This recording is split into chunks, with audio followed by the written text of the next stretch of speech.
Hi, Clint Coons here with Anderson Business Advisors, and in this video I'm going to discuss qualified retirement plans and how they work for real estate investing. So let's get started. Okay, so qualified retirement plans. Maybe you've never heard the term before, or maybe you have. What is a QRP? Well, a QRP is actually a solo 401k or a profit sharing plan. Now, this is a 401a plan is what it is. Now, I'm not going to discuss the differences in this video because that's beyond what we have here. This video is merely about showing you how you can take advantage of this tool and put it to use in your investing and the benefits that come from utilizing a qualified retirement plan. You see, a lot of real estate investors, when we first meet them, they're in a situation where they have an IRA, sometimes a self-directed IRA over here, and they want to put those funds to use in investing. They maybe want to engage in buy and hold. They want to do flips. They want to do tax liens and deeds. They want to do private lending. And they really feel handcuffed in having access to those funds. They've been told that they could roll those funds out of their IRA and put them over here into a self-directed IRA, SDIRA, and some of them have done it. But then they realize after about 3 or 4 months, it's not as easy as they were led to believe when it comes to utilizing those funds, because with a self-directed IRA, you have no control over the investment. That is, you direct someone else to make the investment for you, but you can't control it. Now, this is a problem. If you see a piece of property you want to buy, you can't enter into an offer, you can't enter into a purchase and sale agreement. You basically have to tell the seller, hey, hold the deal until I can get my IRA custodian on the line and have him work through it with you. So this has stopped people from moving forwards many times with their investing because they just get so frustrated with the complication of whenever I want to make an investment, I have to call up my custodian. Then I have to hope that they answer the phone and they can actually put the deal together in a short period of time because I know it's not going to last very long. The other issue you run into with self-directed IRAs is that if you're using debt, now you can leverage in an IRA as long as it's non-recourse. That means you don't have to sign a personal guarantee. But what people are shocked to learn is that if there's debt on the property, that's taxable to your IRA. So for example, if I invested in a private placement, and so this is what really hits a lot of people the wrong way. If you go into a private placement, typically it's 70% debt in a private placement because they're doing a commercial or multifamily deal there. On a 70% debt to equity ratio, if your IRA invested 100K into this deal and you get paid back at the end of the deal, let's say you doubled your money, you get back $100,000. What's going to happen is 70% of that, $70,000 will be taxed at 37% roughly. It's about what you're going to pay on that type of money. Now, people are shocked. They don't realize this until it's already occurred, because the self-directed IRA, if there's any debt involved with the investment, that makes that portion of the income that's generated off of the debt taxable. In my example, it was 70% of the 100K. So for a couple different reasons here, IRAs are not the real estate investor's friend.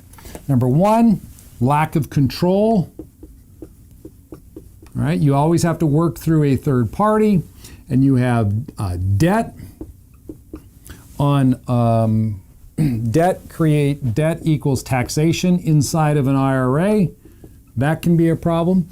Another issue with IRAs is that you can't use the funds. The funds must stay in an IRA, so they're locked up. I mean, you can do a rollover, but you have to pay it back within 60 days. You only do it one time a year, so that's an issue.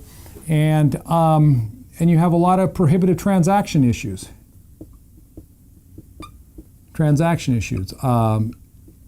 And what this means is that if you make a mistake in how you use your IRA and you engage in what the IRS determines to be a prohibited transaction, you lose your entire IRA.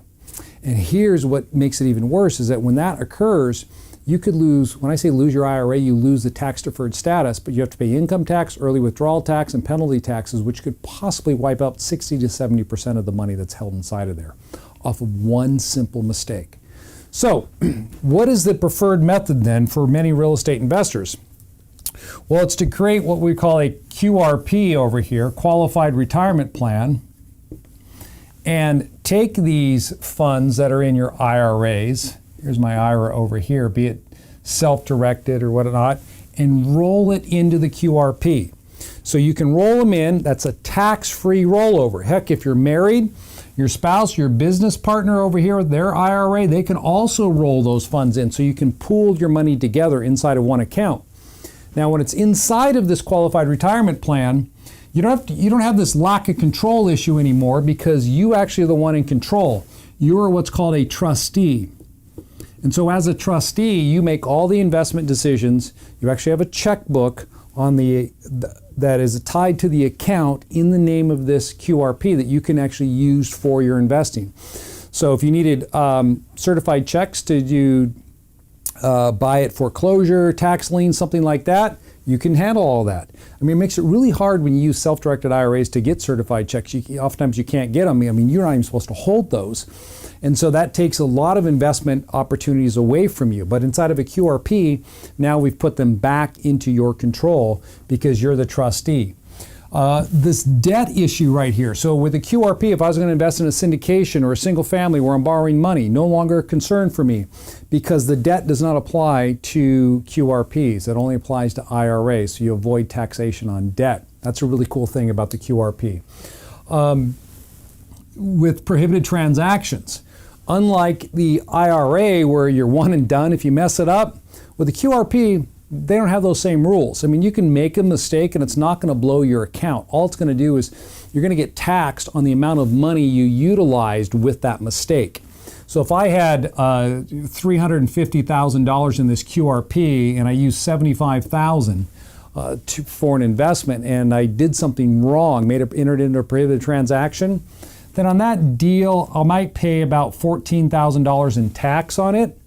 But all this other stuff still stays in place, and I could just, once I undo the transaction, I'm fine, good to go. So they won't take all of this and hit me at that 60 to 70% and blow my plan.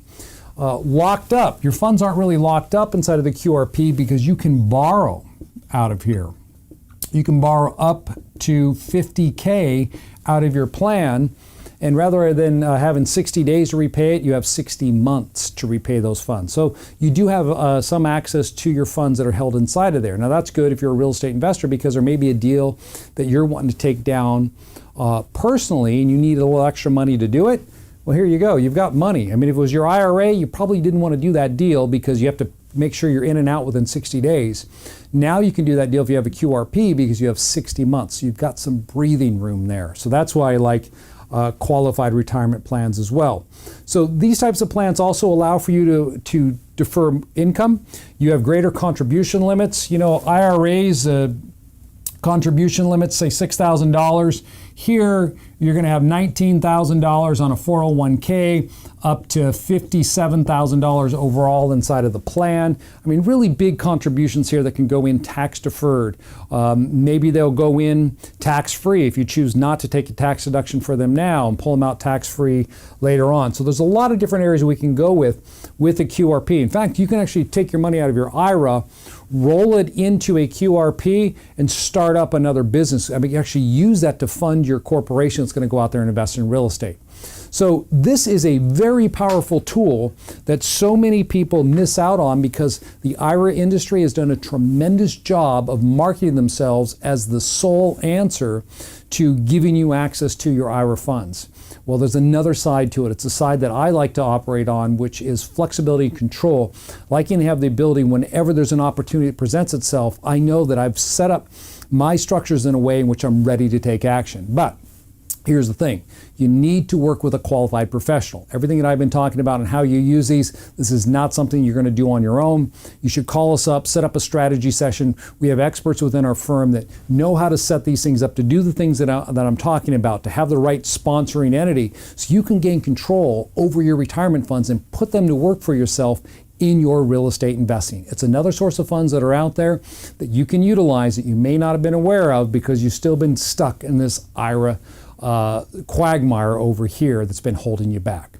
My name's Clint Coons with Anderson Business Advisors. Be sure to get a strategy session if you want to gain access to your IRA funds in some of the ways I've just discussed by giving us a call for that strategy session. But this video here has been on qualified retirement plans.